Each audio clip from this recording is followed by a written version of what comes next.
Okay. Could you date someone with a disability? The major problem with how this question is presented is this.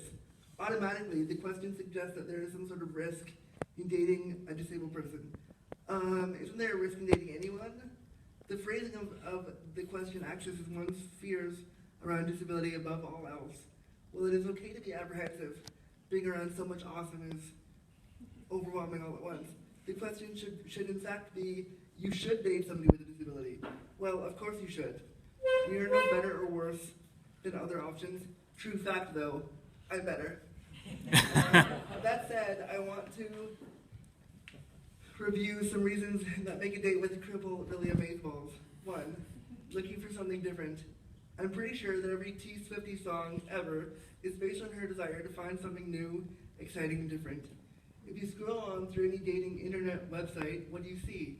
Looking for a guy not like the rest. Lastly, I'm sure that the girls bemoan the requests for different dudes, aside from the fact that that program makes apathy oddly amazing each and every week. Well, if different is what you want, Crip's got you covered.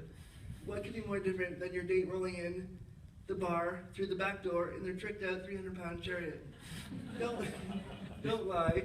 As you watch them coming towards you, commanding their chair with confidence, you can't help but get a tingle in your nether regions. Jokes aside, cripples have a different appreciation for the world. We can offer you a different perspective than all those wannabe frat/sorority girls or young professionals. Can we review this term, please? It's just business speak for douche, right? Ever could. Crip humor. On the handful of dates I've been on, people have told me that I have a sick yet hilarious sense of humor. I call myself a cripple pretty openly and make fun of the hilariously honest things that happen as a result of my disability. This won't be the case for all of us, but I think once you see how deliciously dirty disability can in fact be, you'll be glad you said yes to that cripple coffee. Friend-tendon freebies. For the record, friend-tendon is a combo of friend plus attendant that occurs when your friend helps you with crip stuff. It's happened on a few times now where people will blindly assume that my dates are my caregivers, or my mother, or my dad. Before all my fellow crips reading this go up in arms about how someone might use me because of this, not to worry. Dates. If you want to date me simply to get a free movie, we have other things we probably should discuss. In these instances, we've received free movie tickets, meals, etc. Go ahead. I'll totes pretend that you are my caregiver. When has free shit ever been turned down? Cripple connection. It goes without saying that the majority of people are simply unaware to some of the things that we crips have to contend with. One of the benefits about going on a cryptastical adventure date with us is that you will get to see this firsthand. So you want to go to that hip new karaoke bar, but it isn't noticeably accessible? Fear not. Let's fight through the throngs of drunken college kids who by day are young professionals. Belting out the words too. Don't stop believing, so we can get in the club and duet the shit out of some 80s pop. My point being that you will begin to understand my reality that much better and see that I can still party. It just takes a wee bit more planning. 5. We're all bad at this shit. The most important thing you will learn on our date is this. Well, you may be sitting there trying to mind your P's and Q's as to, it's really wordy, as to what is PC with respect to my CP. You should know, what you should know is that I also haven't a clue what I'm doing and may also be really shit at this dating thing. True fact, I have no clue what the fuck I'm doing. So, there you have it. Ask me over that coffee. The worst that could happen is that I would have a spasm, accidentally throw it in your face just before we go into our free movie. After you wipe the whipped mocha out of your eyes, they could probably be open to a whole new possibility. Not too shabby, hey?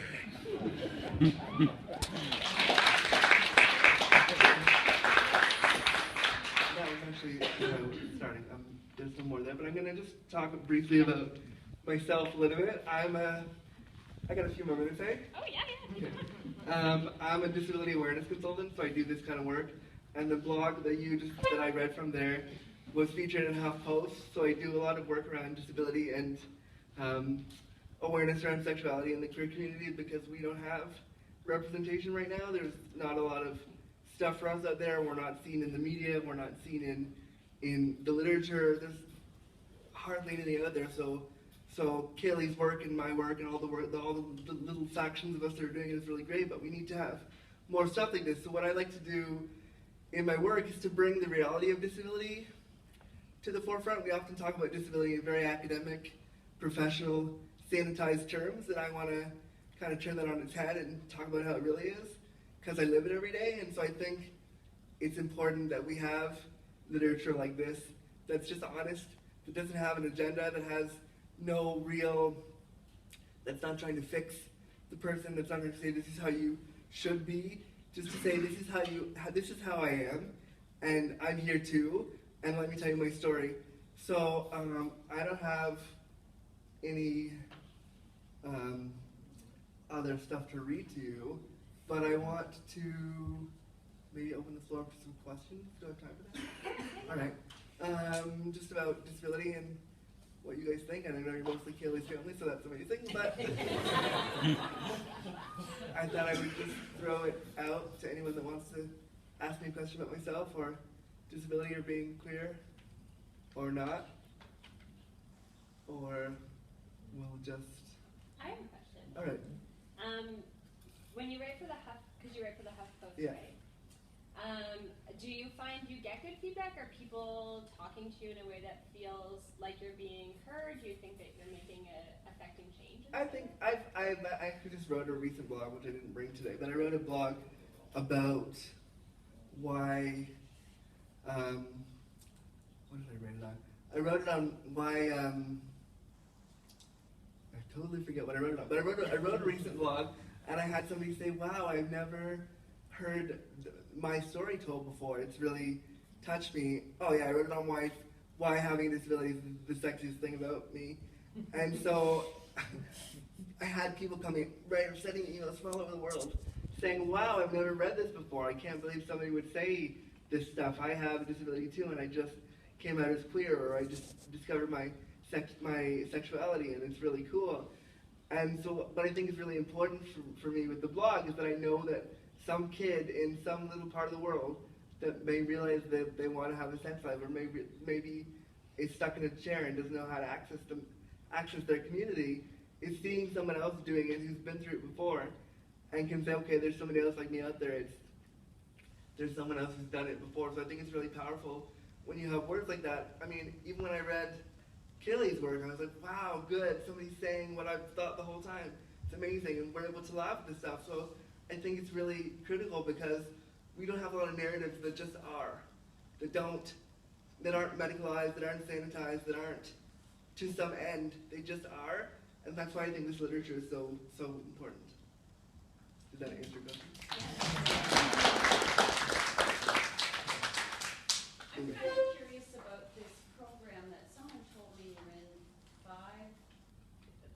one girl, five, what is that? I was on a now defunct MTV Canada show called One Girl, Five Gays, basically where they put a bunch of gay men in a room and have a girl as a host asking them sexual questions. I did the show last year from October to December. I was on about 7 episodes. They're nothing fantastic, but what I found, they are because I was on it, so they are. But what I found really important about that show was that even though not a lot of people really watched it outside of Canada, it was important because they never had somebody with a physical disability on their show before. So I approached them probably back in May, and I got an email a few weeks after that saying, oh, we're doing auditions for season 5, would you want to come in? And I said, oh, wow, all right. So I went down, and they asked me, why do you want to be on the show? And I said, because you've never done this before. I need to know that some kid is going to turn on the TV and see me there and know that it's okay. Yeah. And I didn't do it to be a star. I didn't do it for any kind of celebrity. I mean, people recognize me on the subway all the time, like, oh, great, thanks, okay, sure. But I did it because I know that someone's going to see that and have representation. So I made sure that they knew that I'm going in there with a big agenda to make sure that there's representation in this community where there hasn't been before. Perfect. Thank you. Thank you. Anybody else? 1 or 2 more? Andrew, could you just remind Well, I had a personal one, which I stopped kind of. You can go on my website at andrewmorrisongarza.com. Plug. I have a bunch of cards that I can distribute later. But yeah, all my stuff's there. I write for a number of blogs, not just HuffPost. I have written for anybody that wants me to write for them. I say yes right now because I'm establishing whatever the hell this is supposed to be. So anybody that wants me to write for them, I'll say yes to. But all my stuff is there, and you can ask questions and book me for stuff and somewhere around. Anybody else? Are we done? All right. Thanks so much.